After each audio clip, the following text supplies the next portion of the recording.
Salam alaikum guys, il y a quelques semaines j'étais en Indonésie et j'ai gravi le mont Rinjani, un volcan, le deuxième sommet le plus haut du pays. Et hormis les difficultés physiques et mentales, j'ai été confronté à d'autres complications, notamment liées à mon équipement. Trop chaud lorsque j'ai besoin de légèreté et pas assez lorsque j'ai besoin de confort. Mais surtout, à cause de cette paire de chaussures Étant donné que j'étais pas bien équipé, j'ai dû tomber au sol au moins une dizaine de fois, occasionnant tout autant d'anecdotes. Et ces anecdotes, je les ai racontées à un sahaba moi justement, qui à la fin m'a recommandé un livre, un tokar sur le toit du monde.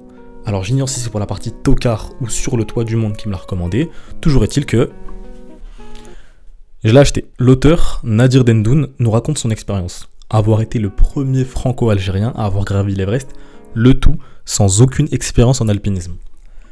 C'est la phrase la plus algérienne que j'ai jamais prononcée de ma vie. Et quand j'ai vu la première de couverture, je me suis dit waouh Nadir, un vrai harbi, un vrai harbouche. Le 9 et le 3 sont sur le drapeau. Il a placé la Courneuve sur le toit du monde avant que les suppôts de Webedia y placent le Valois-Perret. Sur la première de couverture, on peut y voir la mention aventure humaine. Et à l'arrière, deux citations que je vais vous lire. Plus qu'une aventure, c'est une expérience sociale et intime que nous conte l'auteur. Une leçon de volonté et d'obstination, teintée d'humour et de prise de position. À ce moment-là, je me suis dit qu'il allait y avoir un mois avant et après ces lectures. Que ce mec-là, ça allait être mon modèle pour les 10 prochaines années. Puis, j'ai lu la page 25. Qu'est-ce que t'as fait là?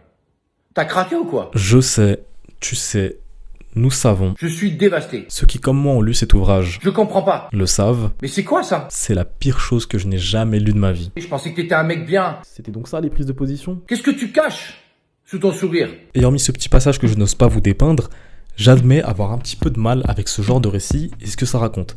Bien sûr, vous pouvez avoir votre propre avis. Non, vous ne pouvez pas avoir votre propre avis. En préambule de tout ça, j'aimerais dire que je n'ai rien contre ce bon vieux Nadir, ni contre les Algériens. Anti-fitna, on est ensemble les frères. Malgré tout ce que j'ai à lui reprocher, Nadir, je pense que c'est un mec vrai. En 2003, il s'envole pour Bagdad pour servir de bouclier humain afin de dénoncer la guerre voulue par les États-Unis. Voilà, tu vois, j'ai fait pipi, maman. Je vais pas te mentir, j'ai fait pipi, voilà. Après, voilà, comme je t'ai dit, moi, je suis pas un de mes, tu vois, qui dénonce le pipi, tu vois. Il milite pour la cause palestinienne, et puis de manière générale, c'est quelqu'un qui est implanté dans la vie associative. C'est pas tant contre lui que j'ai des choses à dire, c'est sur ce genre d'œuvre. Pourquoi s'entêter à raconter ses expériences en y ajoutant une teinte de rédemption et y vernir une couche de sociologie, alors que parfois, c'est pas forcément nécessaire. D'accord, tu as été le premier franco-algérien à avoir gravi l'Everest, mais at the end of the day, à la fin de la journée, t'as juste été un type qui a cassé son PEL et qui a été sponsorisé par un cabinet de conseil et d'investissement pour avoir gravi un gros caillou. Alors oui, peut-être que ça a été difficile, que tu t'es surmonté, que tu t'es posé des questions, et c'est probablement une expérience qui va te rester gravée dans la mémoire. Mais j'ai juste l'impression qu'on en fait parfois un peu trop avec le lore. On ne parle pas d'une prouesse réalisée par un individu atteint d'une maladie dégénérative qui paralyse tous ses membres durant l'ascension. Non, là le fait marquant, c'est que ce soit un Algérien qui ait gravi cette montagne. Et jusqu'à preuve du contraire, être algérien, c'est pas reconnu comme une maladie grave. Pas encore. Page 134, tu nous dis Nadir. Je m'arrête une minute. Même le silence, je ne l'entends pas. Je me baisse pour écrire sur la neige les mots courage et patience. S'il te plaît Nadir, s'il te plaît, s'il te plaît. Tu veux nous faire croire que tête cramée, vrai harbi, vrai harbouche manouche au regard rouge de la Courneuve, tu t'es agenouillé dans la neige pour écrire patience et courage. Ok OATS, ok on a trop souffert, mais là Chagall. C'est quoi la prochaine étape? Il y a des Kids United qui sont apparus et ils ont écrit sur le mur des... Enfin Nadir, on sait qu'il fallait marquer tes livres comme une aventure humaine et touchante, mais... Ça suffit. Ne nous fais pas cet affront, s'il te plaît, s'il te plaît. Surtout que 8 pages plus tard, lorsque l'un de tes compagnons de voyage décide d'abandonner et de faire machine arrière, tu nous dis... Il est parti, les épaules rentrées, les bras ballants. Moi redescendre, plutôt crever. Son échec était une raison de plus pour continuer, pour réussir. Dans un élan de mesquinerie, j'ai sorti mon majeur et je l'ai pointé vers sa direction. Le Sherpa m'a poussé dans le dos et nous sommes repartis. J'ai décidé d'écrire patience et résilience dans la neige. Page 135, tu nous dis... Je pense à l'Algérie, je pense à mon père, au peu de considération qu'il a obtenu en France alors qu'il lui avait offert ses bras et ses jambes. Plus je grimpais avec mes bras et mes jambes, et plus je souffrais pour mes proches. Je voulais leur rendre un peu de leur dignité, réussir pour eux. Ok, en apparence on peut se dire que c'est un beau message, que c'est chargé de signification, et que c'est bien de renvoyer ça aux étrangers. Hormis le fait que je ne vois pas en quoi emprunter quelques milliers d'euros pour gravir une montagne serait une forme de rédemption envers les injustices que nos parents ont subies, emprunter les bras et les jambes d'un autre, ça avait pas l'air de déranger lorsque c'était un Népalais. Je m'explique. Page 156, les aveux. Je n'avais jamais enfilé de chaussures cloutées, jamais essayé un mousqueton, jamais mis le nez dans le tas de cordes dont les grimpeurs se saucissonnent avant de commencer une ascension. Jamais eu l'occasion d'affronter le blizzard glacial d'un massif. Tocard, définitivement oui, mais un tocard sur le toit du monde. J'ai pipoté mon CV alors que je risquais ma vie. J'ai dit que j'avais gravi le Mont Blanc, le Kilimandjaro, j'aurais pu rajouter l'Annapurna ou la Lune. Ça n'aurait pas coûté plus cher. vous êtes bon. Inévitablement, un tel manque d'expérience, ça allait déléguer des responsabilités et faire utiliser davantage aux Sherpas leurs bras et leurs jambes. Durant son ascension, Nadir était accompagné par 2 Sherpas notoires, l'un dénommé Cliff et l'autre dont on ignore son prénom, ou alors je me rappelle plus. Simplement. Les deux ne pouvaient pas le voir en peinture. Probablement qu'ils devaient trouver Nadir juste irresponsable. Le Sherpa s'est réveillé. Il m'a insulté gratuitement. Je disais rien. Je ne répondais à rien. À quoi bon? Laissez passer l'orage. J'avais encore besoin de lui. Surtout pour la descente. Il me disait que j'étais un connard, un bâtard. Ma mère aurait été ravie. Et que je devais fermer ma gueule et avancer.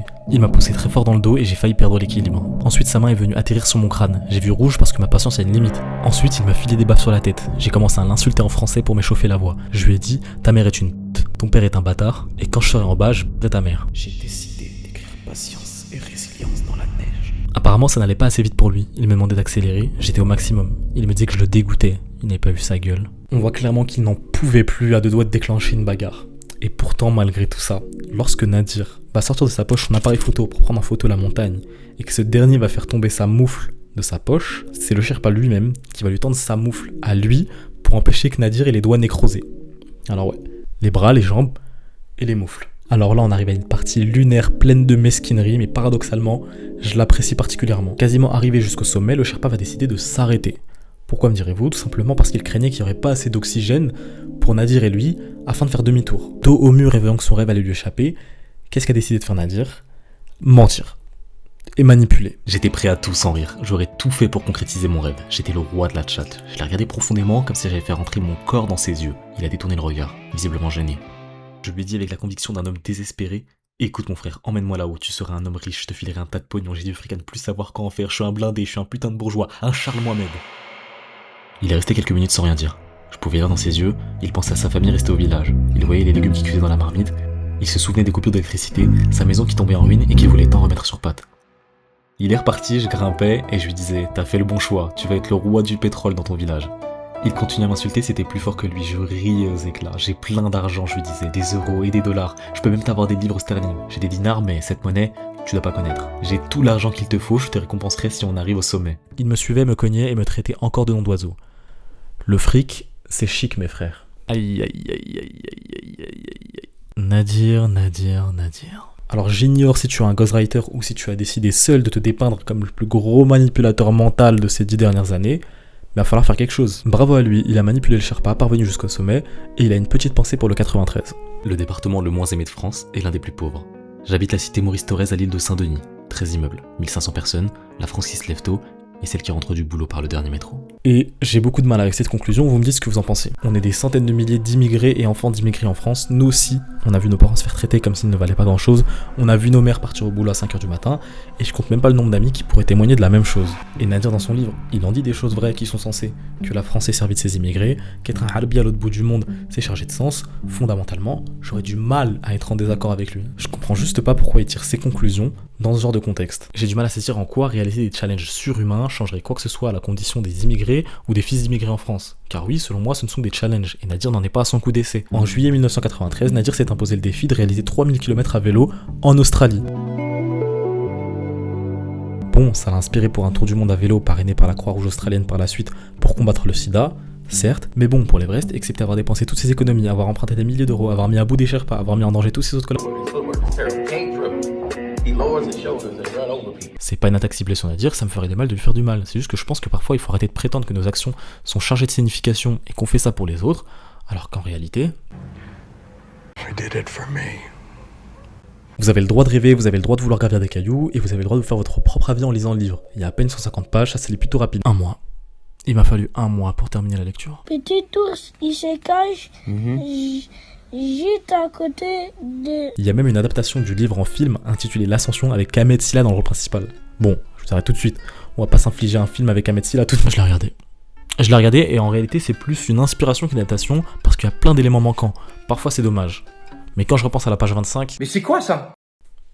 Je me dis Dieu merci. Alors pourquoi ils ont foutu un noir au lieu d'un harbi dans le rôle principal? Probablement un parti pris marketing en raison de la popularité d'Ahmed Silla en 2017.